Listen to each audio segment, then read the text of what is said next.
చిన్న అనుభవం చెప్తున్నాను సార్. ఈ మధ్యన అనకాపల్లి జిల్లాలో చిన్న ప్రయోగం జరిగింది సార్. R&B రోడ్డు వేస్తున్నారు. సైడ్ ఉన్న చెట్లు 120 సంవత్సరాల వయసు ఉన్న చెట్లు సార్, చాలా పెద్ద చెట్లు. అవన్నీ కట్ చేస్తూ ఉంటే మేము కట్ చేయకుండా ఆ చెట్లన్నీ పొక్కులతో లిఫ్ట్ చేయించి వేరే చోటుకి తీసుకెళ్ళి మళ్ళీ ప్లాంటేషన్ చేస్తాం సార్. ఎలిమెంటరీ ఎమ్మెల్యే గారు అంతా కలిపి, కలెక్టర్ గారు కలిపి ఆ ప్లాంటేషన్ వేసిన తర్వాత మళ్ళీ మొన్న చూసాం సార్.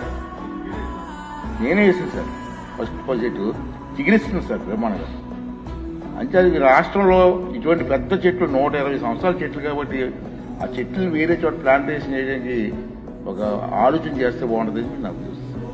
ఐరపాత్రి గారు చెప్పిన ముఖ్యంగా బాగా ఒక 140 సంవత్సరాలు 100 సంవత్సరాలు బాగా ఎదిగిన చెట్లని రోడ్ల విస్తరణ కోసం వాటిని తీసేస్తూ ఉంటాం. చాలా బాధ కలుగుతుంది విషయం. పర్యావరణ ప్రేమికుడిగా నాకు కూడా మీలాగే చాలా బాధ కలిగిస్తుంది. ఇది ఖచ్చితంగా దీనికి ఒక పాలసీ అయితే తీసుకొస్తాం. దీన్ని ఒక సామాజిక బాధ్యతగా, పర్యావరణం సంరక్షించుకునే బాధ్యతగా దాన్ని ఖచ్చితంగా మీకు ఒక 1 month లో దీన్ని ఒక ప్రాపర్ పాలసీకి ఎలా తీసుకొచ్చి ఆల్రెడీ దాన్ని చేస్తాం అధ్యక్షుడు. దాన్ని మీ దృష్టికి మీకు తెలియజేస్తాం. It will be taken forward.